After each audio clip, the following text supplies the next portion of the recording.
New York. The permanent member nations of the United States Security Council has called for the further prevention of nuclear weapons, stressing that a nuclear war will have far-reaching consequences, cannot be won, and must never be fought.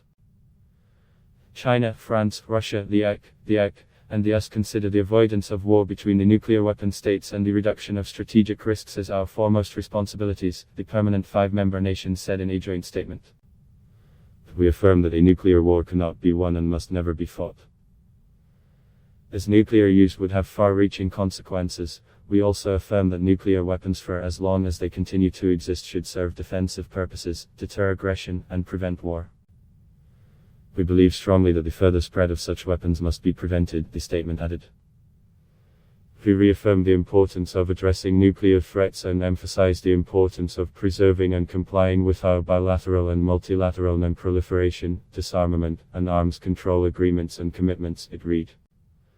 We remain committed to our Nuclear Non-Proliferation Treaty (NP) obligations, including our Article V obligation to pursue negotiations in good faith on effective measures relating to cessation of the nuclear arms race at an early date into nuclear disarmament, and on a treaty on general and complete disarmament under strict and effective international control, it added. Further, the nations emphasized that each intend to maintain and further strengthen our national measures to prevent unauthorized or unintended use of nuclear weapons.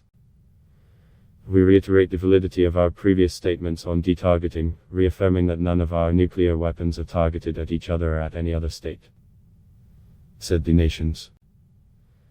The permanent nations underlined the desire to work with all states to create a security environment more conducive to progress on disarmament, with the ultimate goal of a world without nuclear weapons with undiminished security for all. Nations intended to continue seeking bilateral and multilateral diplomatic approaches to avoid military confrontations, strengthen stability and predictability, increase mutual understanding and confidence, and prevent an arms race that would benefit none and endanger all. We are resolved to pursue a constructive dialogue with mutual respect and acknowledgement of each other's security interests and concerns, said the statement. Ad block test Y.